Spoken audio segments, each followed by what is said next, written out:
What if the very behaviors you think are making you a good guy are actually costing you everything? You're the guy who puts others first. You're the guy who avoids conflict. The guy who says yes when you really mean no. And you tell yourself it's because you're kind, selfless, and generous. But deep down, you feel frustrated, resentful, and stuck. Here's the truth.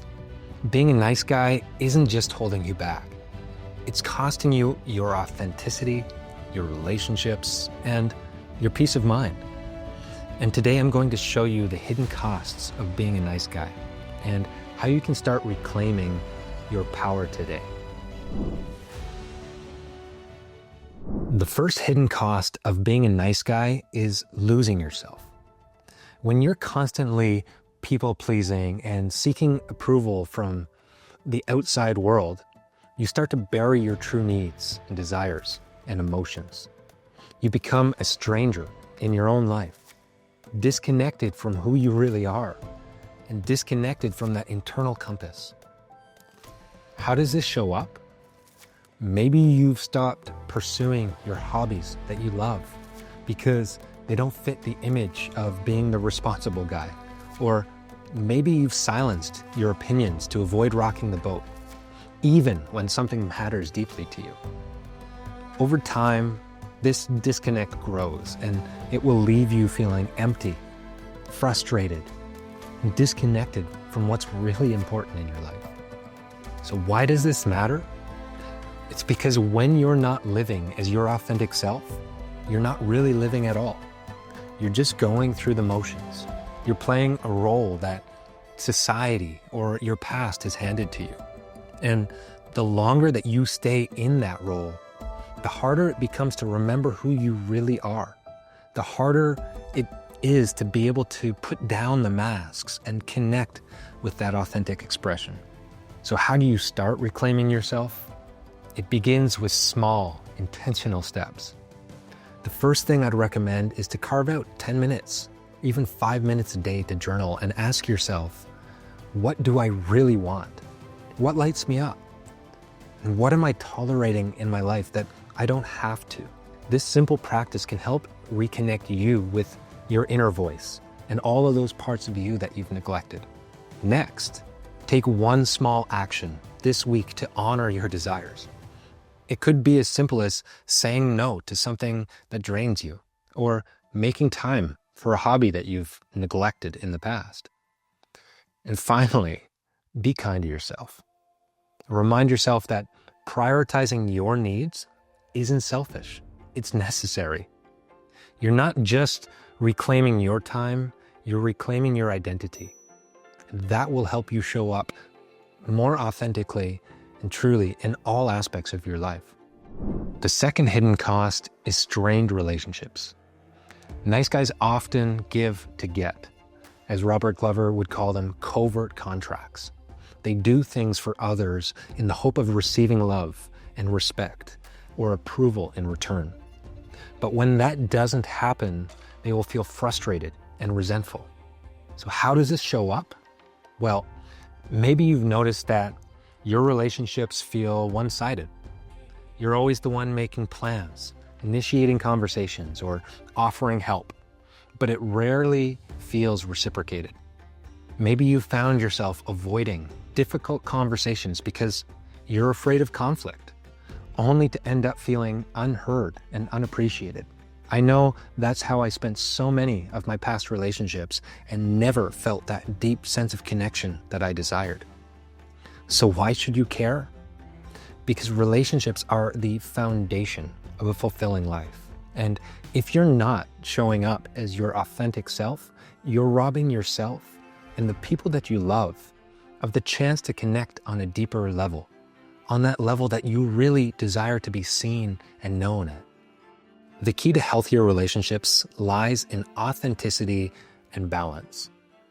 Start by being honest with yourself first and then with others. The next time someone asks for your opinion or for your help, pause first and ask, is this something that I genuinely want to do? If not, it's okay to say no. Honesty doesn't have to be harsh. It can be kind and clear. The next step is to set boundaries.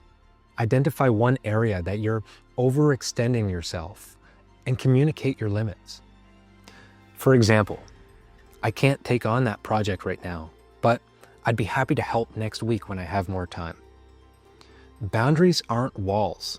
They're bridges to healthier connection and an invitation to others and how we want to be treated in relationship. Finally, take the initiative to deepen your conversations. Share something real with someone you trust. It could be as simple as saying, I've been feeling really stressed lately, and I've wanted to talk about it and haven't known how. Vulnerability will build trust and strengthen relationships, and you don't have to have it all perfect or figured out to start. The third hidden cost is living in fear. Nice guys are often driven by fear. The fear of rejection, the fear of conflict, and the fear of not being enough. And that fear will keep them stuck in a cycle of people-pleasing and self-sacrifice. How does this show up? Well, maybe you've stayed in your job or relationship that doesn't fulfill you for way too long because you're afraid of the unknown. Or maybe you've avoided pursuing a dream because you're scared of failing or being judged by others. Over time, this fear shrinks your life and you'll start to feel trapped and powerless because living in fear isn't really living at all. It's surviving. And you deserve more than that. You deserve to step into your power and to live boldly and to create a life that's true to who you are and your authentic expression. Breaking free from that fear starts with awareness and action. Begin identifying one fear that's holding you back. Take time and write it down, and then ask yourself, what is the worst that could happen if I face this fear? And often, that reality is actually far less intimidating than the fear itself. So take one small, brave step this week. If you're afraid of conflict, practice saying no to something small where the stakes are low. If you're afraid of failure, take one step towards the goal that you've been avoiding, even if that step is small. Courage isn't the absence of fear. It's taking action despite it. And finally, celebrate your progress, because every time you face a fear, no matter how small it is, acknowledge it. It's not just about building confidence, it's about proving to you that you're capable of more than you think. Being a nice guy isn't just holding you back. It's costing you everything, and it's keeping you small. But here's the good news. You don't have to stay stuck. You have the power to break the cycle and step into the strong, authentic man that you're meant to be.